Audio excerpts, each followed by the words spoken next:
Hello students, welcome to your YouTube channel SS classes of chemistry. मैं रितेश सिंह, आपका chemistry teacher. तो students, हम लोग सॉल्यूशन में सॉल्युबिलिटी पढ़ रहे हैं और सॉल्युबिलिटी में हम लोग solubility of solid in liquid, solubility of gas in liquid already discuss कर चुके हैं। आज के क्लास में हम लोग vapour pressure of liquid solution देखेंगे। ओके, तो सबसे पहले आज के क्लास में क्या क्या पढ़ने वाले हैं इसके बारे में आपको बता दें। तो आज के क्लास में हम लोग लिक्विड सॉल्यूशन के बारे में पढ़ने वाले हैं, वेपर प्रेशर के बारे में पढ़ने वाले हैं और vapour pressure of liquid solution के बारे में पढ़ने वाले हैं। मतलब vapour pressure of liquid solution को डिफाइन किया है राउल्ट साहब ने। उन्होंने एक लॉ दिया है जिसको हम लोग राउल्ट लॉ कहते हैं। तो आज के क्लास में हम लोग राउल्ट्स लॉ के बारे में पढ़ने वाले हैं। ओके, तो आइए शुरू करते हैं आज का क्लास और हेडिंग देंगे vapour pressure of liquid solution. Copy और पेन उठाइए, शुरू हो जाइए। हेडिंग दीजिए vapour pressure of liquid solution. Okay, तो हेडिंग देंगे vapour pressure of liquid solution. सबसे पहले आपको यह बता दें कि लिक्विड सॉल्यूशन क्या होता है। आपको पता है कि लिक्विड सॉल्यूशन क्या होता है। ओके, तो हेडिंग देंगे liquid solution, the solution in which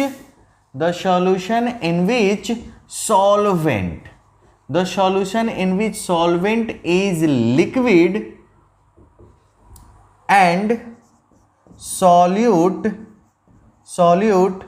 may be a solid, a liquid और a gas, कॉमा दे दीजिए, called liquid solution।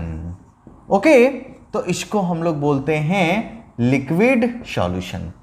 तो लिक्विड सॉल्यूशन में सॉल्वेंट जो होगा वो हमेशा लिक्विड होगा और सॉल्यूट जो है वो या तो सॉलिड हो सकता है, लिक्विड हो सकता है या फिर गैस हो सकता है। तो अगर हम प्रेशर की बात करें तो लास्ट क्लास में हम लोगों ने गैस इन लिक्विड को प्रेशर के टर्म में पढ़ चुका है और वो क्लास उसमें हम लोगों ने पढ़ा था हेनरीज लॉ के बारे में। तो गैस इन लिक्विड को हम लोग ऑलरेडी डिस्कस कर चुके हैं। अब हम लोग सॉलिड इन लिक्विड और लिक्विड इन लिक्विड के बारे में डिस्कस करने वाले हैं। ओके, तो आइए शुरू करते हैं vapour pressure of liquid solution. Vapour pressure of liquid solution न देके अब हम लोग हेडिंग देंगे vapour pressure of liquid solution. Vapour pressure of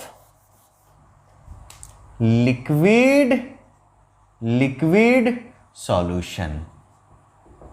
तो हेडिंग दे दीजिए vapour pressure of liquid solution और इसको डिस्कस करते हैं कि ये क्या है। सबसे पहले अगर हमारे पास एक कंटेनर है, समझिएगा ध्यान से, हम अभी आपको वेपर प्रेशर के बारे में समझाने वाले हैं। तो सबसे पहले ये देखेंगे कि वेपर प्रेशर क्या होता है। पहले वेपर प्रेशर को समझेंगे, फिर उसका डिफिनीशन लिखेंगे, उसके बाद हम लोग vapour pressure of liquid solution को देखेंगे। ओके, तो आइए, सपोज दैट आपके पास एक कंटेनर है। ओके, तो आपके पास एक कंटेनर है और ये क्लोज कंटेनर है, मतलब इसके ऊपर ढक्कन रखा हुआ है। चलिए इसको ढक दीजिए। ओके, तो आपके पास जो कंटेनर है उसमें कोई लिक्विड है, इसमें एक लिक्विड रखा हुआ है। सपोज दैट वाटर ही है ना, लिक्विड है। थोड़ा सा अगर टेम्परेचर इंक्रीज होगा तो ये जो सरफेस के लिक्विड्स हैं ये इवेपोरेट होंगे और उसका वेपर जो है ना, ये जो खाली जगह है इसमें भर जाएगा। अवेलेबल स्पेस में जो है ना वेपर भर जाएगा। ओके, और इस प्रोसेस को हम लोग बोलते हैं इवेपोरेशन। क्या बोलते हैं इसको? इवेपोरेशन। मतलब लिक्विड का वेपर में चेंज होना किसी भी टेम्परेचर पे, इस प्रोसेस को हम लोग बोलते हैं इवेपोरेशन। अब क्या होगा, जो वेपर है वो जमा हो जाएगा कंटेनर में क्योंकि ढक्कन है उसके ऊपर से। अब ये जो वेपर है वो फिर से लिक्विड में भी चेंज हो सकते हैं, है ना। तो वेपर जो लिक्विड में चेंज होगा, इस प्रोसेस को हम लोग बोलते हैं कंडेंसेशन। क्या बोलते हैं? कंडेंसेशन। तो लिक्विड इवेपोरेट होके बना रहा है वेपर, और वेपर कंडेंस होके बना रहा है लिक्विड। तो जो लिक्विड इवेपोरेट होके वेपर बना रहा है, इस प्रोसेस को बोलते हैं vaporisation. And the process in which vapour condense into liquid, this process is known as condensation. Suppose that अगर लिक्विड जो वेपर में चेंज हो रहा है, समझना ध्यान से, लिक्विड जो वेपर में चेंज हो रहा है और वेपर लिक्विड में चेंज हो रहा है, दोनों का सेम रेट हो जाए, जिस रेट से इवेपोरेशन हो रहा है उसी रेट से कंडेंसेशन हो जाए, तो इसको हम लोग बोलेंगे इक्विलिब्रियम। क्या बोलेंगे इसको? इक्विलिब्रियम। समझ आ रही है बात? ध्यान से, अगर जिस रेट से इवेपोरेशन हो, है ना, इक्विलिब्रियम का डिफिनेशन क्या होगा, है ना, at equilibrium the rate of evaporation is equal to the rate of condensation. Okay, तो इक्विलिब्रियम पे इवेपोरेशन और कंडेंसेशन सेम रेट से होंगे। क्लियर है? चलिए, अगर क्लियर है तो इसको इरेज करते हैं और आते हैं वेपर प्रेशर के डिफिनीशन पे। तो समझना वेपर प्रेशर का डिफिनीशन क्या होगा। तो अभी जैसे हम लोगों ने देखा कि लिक्विड का वेपर बना, है ना, और वो वेपर जो है लिक्विड के ऊपर प्रेशर लगाएगा, बिल्कुल लगाएगा। तो डिफिनीशन क्या होगा? पहले डिफिनीशन लिखिए फिर समझाते हैं। एट कांस्टेंट टेम्परेचर लिख दीजिए, टेम्परेचर कांस्टेंट होना चाहिए। At constant temperature, at constant temperature the pressure applied by vapor of a liquid on its surface when when they are in equilibrium, when they are in equilibrium, called vapor pressure। क्या बोलेंगे इसको? Vapour pressure. तो जो vapour बना है liquid के द्वारा, sorry, liquid से जो वेपर बना है और वो वेपर लिक्विड के सरफेस के ऊपर प्रेशर लगाता है कि जब वो दोनों वेपर और लिक्विड इक्विलिब्रियम में हो, मतलब रेट ऑफ इवेपोरेशन और रेट ऑफ कंडेंसेशन सेम हो, तो इसको, उस प्रेशर को हम लोग बोलेंगे वेपर प्रेशर। आई बात समझ में? आसान है, नोट कर लीजिए वेपर प्रेशर के डिफिनेशन को। अब वेपर प्रेशर किसके किसके ऊपर डिपेंड करता है? फैक्टर्स, लिख लेना इसको भी, factors affecting vapour pressure. Vapour pressure को कौन कौन इफेक्ट करता है, इसको हम लोग देखने वाले हैं। तो एक नंबर में, मतलब सबसे पहला फैक्टर है वो है टेम्परेचर। आप खुद सोचिए टेम्परेचर के ऊपर कैसे डिपेंड करेगा। वहां भी हम लोगों ने लिखा हुआ है कांस्टेंट टेम्परेचर, टेम्परेचर के ऊपर कैसे डिपेंड करेगा। तो अगर जितना ज्यादा टेम्परेचर होगा उतना ज्यादा वेपर बनेगा। अरे बात समझ में? टेम्परेचर अगर बढ़ाएंगे तो वेपर भी ज्यादा होगा, तो जब वेपर ज्यादा होगा तो प्रेशर भी ज्यादा लगाएगा कि नहीं लगाएगा? बिल्कुल, प्रेशर भी ज्यादा लगेगा। तो when temperature increases, vapor pressure increases. When temperature increases, then vapor pressure increases. इस पॉइंट को नोट कर लीजिए। तो पहला फैक्टर है टेम्परेचर और सेकंड फैक्टर है nature of substance. Nature of liquids बोल देते हैं यहां पे, nature of liquid.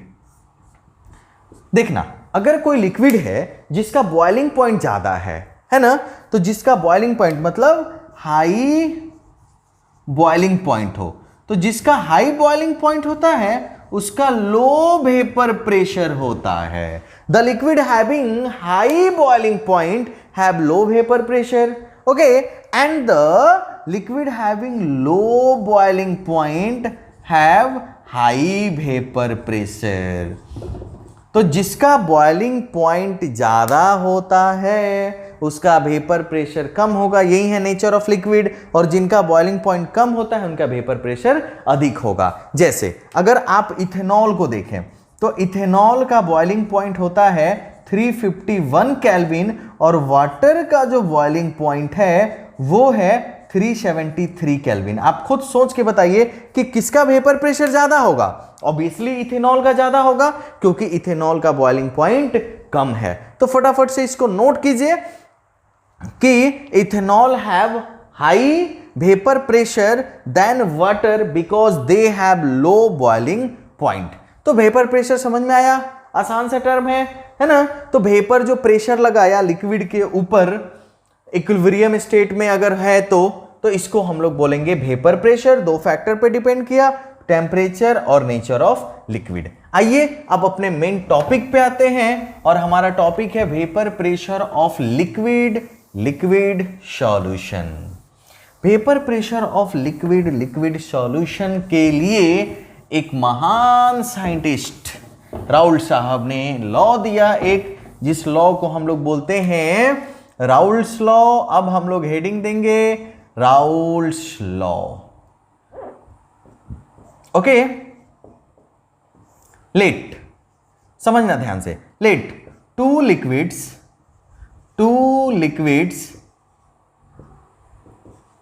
A and B form a solution. Binary solution के बारे में पढ़ते हैं ना हम लोग, इसलिए हम लोग दो लिक्विड ले रहे हैं ए और बी जिससे मिलकर एक सॉल्यूशन बनता है। PA and PB are their vapour pressure. PA और PB जो है उनका वेपर प्रेशर है chi and chi B are their mole fraction. Chi और काई बी जो है उनका मोल फ्रैक्शन है रेस्पेक्टिवली। ओके, रेस्पेक्टिवली ध्यान से देखना, PA and PB are the vapor pressure of A and B respectively.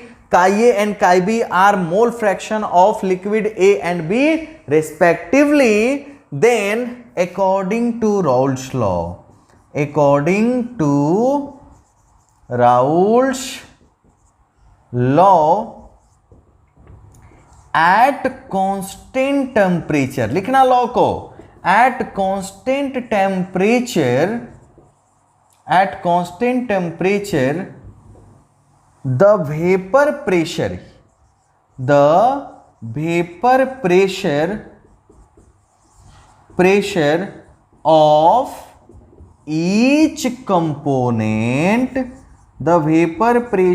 of each component is directly proportional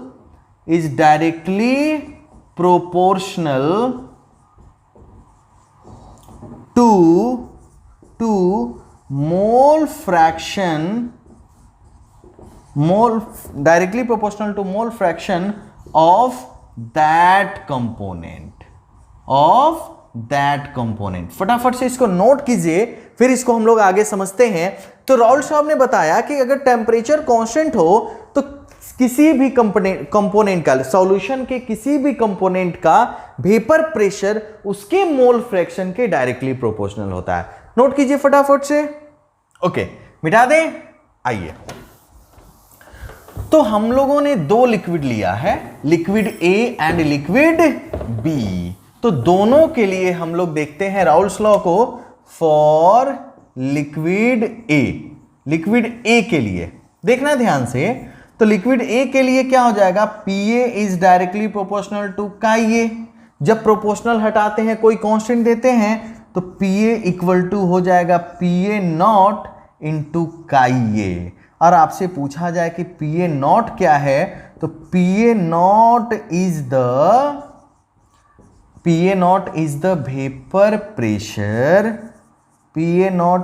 vapour pressure of liquid A, vapour pressure of pure liquid, vapour pressure of pure liquid A, vapour pressure है pure liquid A का। समझिएगा ध्यान से, दो liquid A और B को आप मिलके सॉल्यूशन बना रहे हैं ना, तो ए और बी को मिला के आपने सॉल्यूशन बनाया, तो इसमें क्या हुआ कि ए का जो ए जब प्योर स्टेट में होगा उसके ऊपर भी तो वेपर प्रेशर होगा। जैसे आपने वाटर और इथेनॉल को मिलाया, तो वाटर और इथेनॉल को जब मिक्स किया, तो अगर वाटर प्योर स्टेट में हो, इथेनॉल प्योर हो, दोनों अलग अलग हो, तो वाटर के ऊपर जो वेपर प्रेशर लग रहा है ना वो PA0 है, और इथेनॉल के ऊपर जो वेपर प्रेशर लगेगा वो PB0 हो जाएगा। तो सिंपल, और PA क्या है? सॉल्यूशन में, सॉल्यूशन में जो वाटर के द्वारा वेपर प्रेशर बन रहा है। आई बात समझ में? ओके, आइए फॉर लिक्विड बी, अब हम लोग लिक्विड बी के लिए देखते हैं। तो लिक्विड बी के लिए भी क्या हो जाएगा?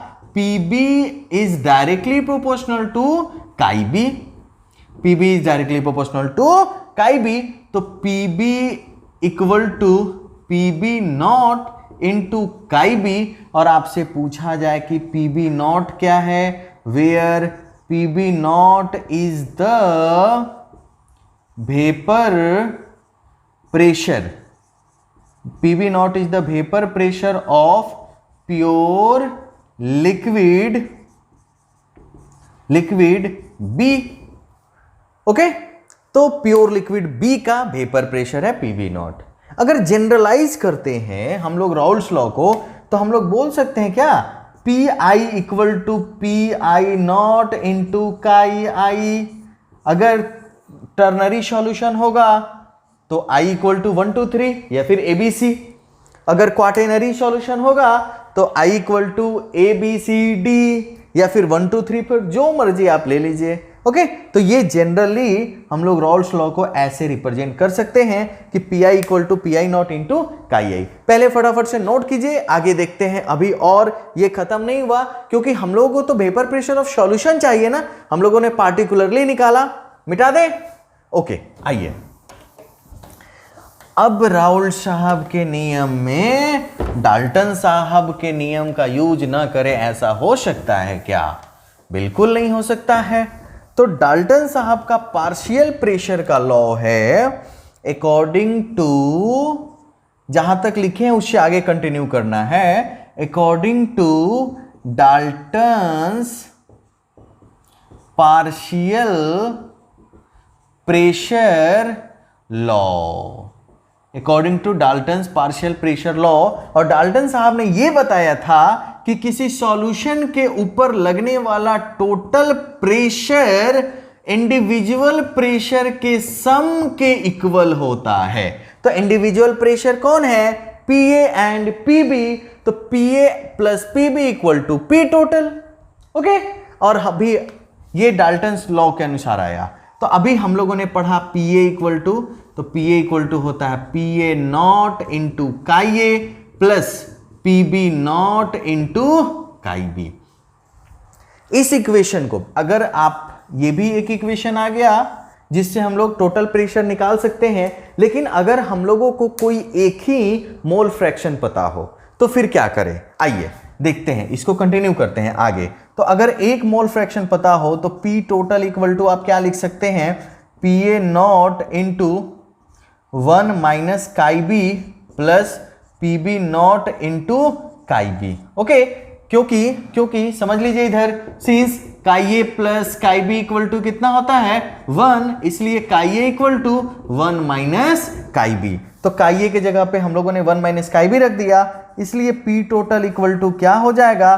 तो P टोटल हो जाएगा PA नॉट, 1 से मल्टीप्लाई होगा तो, और माइनस काई बी से, तो PA not into chi B plus PB not into chi B. अब इन दोनों से हम लोग माइनस काई बी कॉमन कर सकते हैं, तो P टोटल इक्वल टू आ गया PA not minus chi B equal to, sorry into PA not minus PB not. तो ये एक मोल फ्रैक्शन के टर्म में आ गया।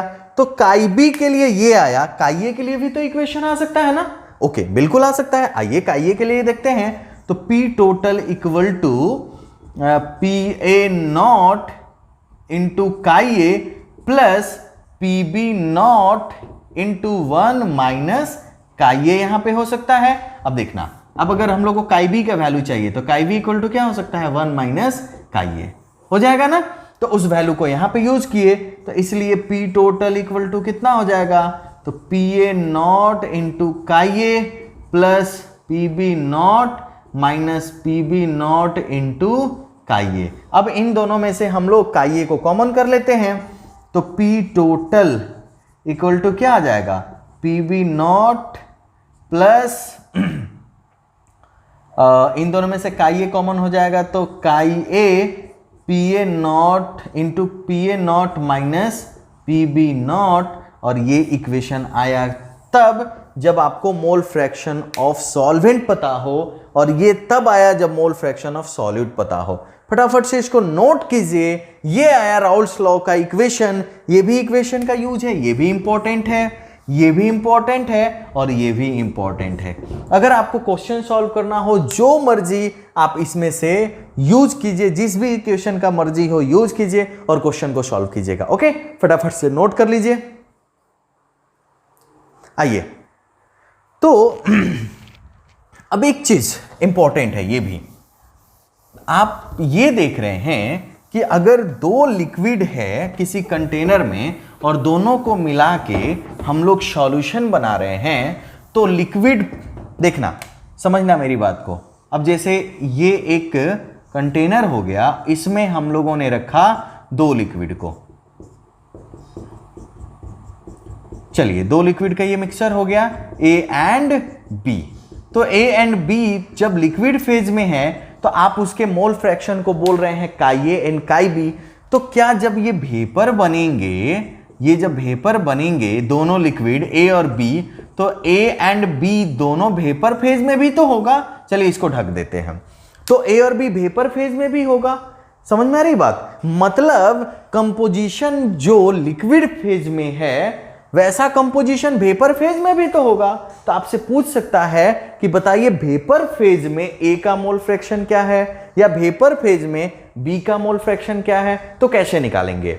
ओके, तो आइए लिखिएगा। लेट, पहले ये मान लेते हैं कि vapour pressure, sorry vapour phase में उनका मोल फ्रैक्शन को क्या बोलेंगे। Let Y A is the mole fraction, YA is the mole fraction of liquid A in vapor phase. Okay, in vapor phase, and YB is the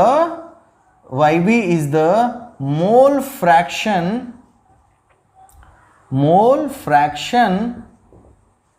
of liquid B in vapour phase. Clear है? तो ये vapour phase में YA और YB आ गए, तो इनके लिए क्या फॉर्मूला होगा? तो होगा YA equal to PA equal to YA into P total. Okay, PA equal to YA into P total, और PB equal to YB into P total. आई बात समझ में? तो अगर आपको मोल फ्रैक्शन निकालना हो वेपर फेज में तो इस फॉर्मूला का यूज करेंगे, यानी YA कितना हो गया? तो YA हो जाएगा PA बाई P टोटल, और YB क्या हो जाएगा? YB हो जाएगा PB बाई P टोटल। इस तरीके से आप लिक्विड और लिक्विड फेज में भी और वेपर फेज में भी मोल फ्रैक्शन को फाइंड आउट कर सकते हैं। तो जनरली हम लोग इस इक्वेशन को क्या लिख देंगे? PI equal to YI into P total. ये रहा आपका इक्वेशन। कब? वेपर फेज में। कब? वेपर फेज में, जब आपको फाइंड आउट करना हो मोल फ्रैक्शन। आई होप आपको ये टॉपिक अच्छे से समझ में आया होगा। इस टॉपिक में आज के क्लास में बस इतना ही, क्योंकि अब क्लास लंबा हो जाएगा अगर इसमें और भी डिस्कस करेंगे तो। अभी इनका ग्राफिकल रिप्रेजेंटेशन बाकी है ना, फिर इनका कुछ सिग्निफिकेंस है वो बाकी है, वो सारा हम लोग नेक्स्ट क्लास में करेंगे। फटाफट पहले आप इन स्क्रीनशॉट लीजिए और नोट कीजिए। नेक्स्ट क्लास में हम लोग वहीं इनका ग्राफ देखने वाले हैं, उसके बाद इनका सिग्निफिकेंस देखने वाले हैं, फिर कुछ अच्छे से प्रॉब्लम्स बनाएंगे जो राउल्स लॉ के बेस्ड होगा। ओके, तो मेरे प्यारे विद्यार्थियों आज के क्लास में बस इतना ही। मिलते हैं फिर नेक्स्ट क्लास में राउल्स लॉ के नेक्स्ट लेक्चर के साथ। ओके, तब तक आप रेगुलर स्टडी कीजिए। आपका टर्म 1 आ रहा है, अच्छे से तैयारी कीजिए। मेरी कोशिश है कि टर्म 1 तक आपका पूरा सिलेबस क्लियर किया जाए। टर्म 1 का जो सिलेबस है, ये सॉल्यूशन चैप्टर आ रहा है, भले मल्टीपल चॉइस क्वेश्चन है, लेकिन मल्टीपल चॉइस क्वेश्चन जो है वो भी टॉपिक से ही आता है, इसलिए टॉपिक को पढ़ना बहुत जरूरी है। ओके, तो आज हमसे जुड़ने के लिए आप लोग का बहुत बहुत धन्यवाद। आपका दिन शुभ हो। Thank you.